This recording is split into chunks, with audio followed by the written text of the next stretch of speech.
ना इज्जत रहा ना प्यार, ना इज्जत रहा ना प्यार, 1500 के लिए सास दामाद के साथ फरार।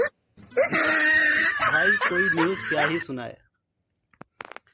जब ये अलीगढ़ की न्यूज़ समझ में आई, सुनाई दिया, पता चला कि 1500 के लिए सास दामाद के साथ फरार हो गई, क्योंकि हस्बैंड अच्छा। 1500 नहीं देता था।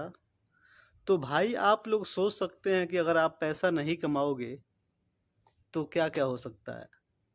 दामाद आप मान के चलिए कि वो बेटा के बराबर ही होगा, उम्र उसकी कम से कम 10-15 साल तो छोटी होगा, क्योंकि जो सास भगी है अपने दामाद के साथ, वो अपनी बेटी की शादी के लिए चुनी थी।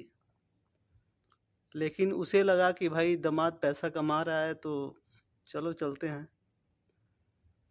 और वो सास क्या की, अपने बेटी की जो मंगेतर था, शादी होने वाली थी, उसके साथ फरार हो गया। भाई इसको कहते हैं घोर कलयुग।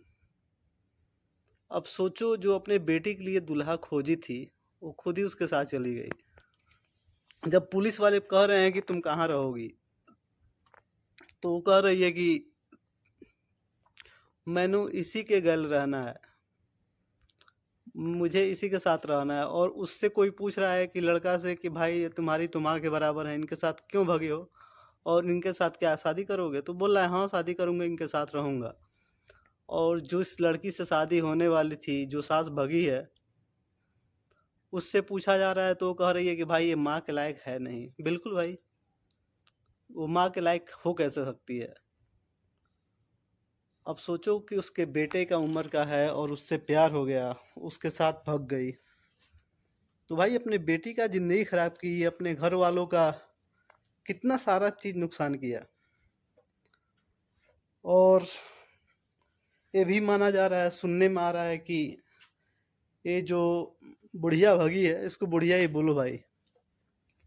इसके बेटी के लिए जो कान में का, सोने गहने जो भी खरीदे गए थे, ये सारा चीज़ लेके भगी है। और 3 लाख रुपए शादी के लिए रखा गया था। ये भगी है, जिस लड़की का शादी होने वाला था, उस लड़की के शादी के लिए 3 लाख रुपए रखा गया था, खिलाने पिलाने के लिए, खर्चा के लिए। वो भी ये मोहतरमा लेके भगी हैं और इंजॉय कर रही हैं। और इनसे पूछा गया तो बोली कि मैं मंगलसूत्र के अलावा कुछ ला ही नहीं हूँ। भाई ऐसे कैसे हो सकता है? भाई ये सब सुनने के बाद यही लग रहा है कि भाई धरती पलट ही जाए। धरती पलट जाए, जो ग्लेशियर हैं सब गल जाए, सब तूफान आए और सब खत्म हो जाए। बात तो सही है। क्योंकि भाई ऐसे ऐसे लोग पैदा ले रहे हैं। आप देखे होंगे मेरठ में एक केस खत्म नहीं हुआ, दूसरा केस आ गया। भाई मेरठ में मुस्कान ने हस्बैंड को ड्रम में डाल दिया। भाई वो खत्म हुआ ही नहीं था, तब तक क्या हुआ, एक मोहतरमा अपने बॉयफ्रेंड के साथ मिलके, जिसके रबिता नाम था उसका, उसके 3 बच्चे थे, अपने हस्बैंड को मरवा दी, गला दबा के मार दी। और लास्ट में क्या की, उसके बिस्तर पे लाके सांप छोड़ दी, ताकि सब लोग जानेंगे सांप काटा है तो ये मर गया है। और इस मृतक शरीर को जब पोस्टमार्टम के लिए लेके गया गया, तब पता चला कि भाई सांप नहीं काटा है। तब पता चला कि इसके गला दबा के मारा गया है। और जब पुलिस इसकी पत्नी से पूछी तो कबूल कर ली कि हाँ, अपने हस्बैंड को मैं और मेरे जो नया वाला बॉयफ्रेंड है अमरदीप, उसके साथ मिल के मारे हैं। इसके हस्बैंड का नाम था अमित कश्यप, जो 3 बच्चों को पालता था मजदूरी करके, और उसके साथ साथ इस बीबी को भी पालता था। वही बीबी ने इसको मार दी। तो भाई दुनिया कहाँ जा रही है? अपने परिवार का ख्याल रखें, अपने परिवार का ठीक से ध्यान रखें, हमारी यही कामना होगी।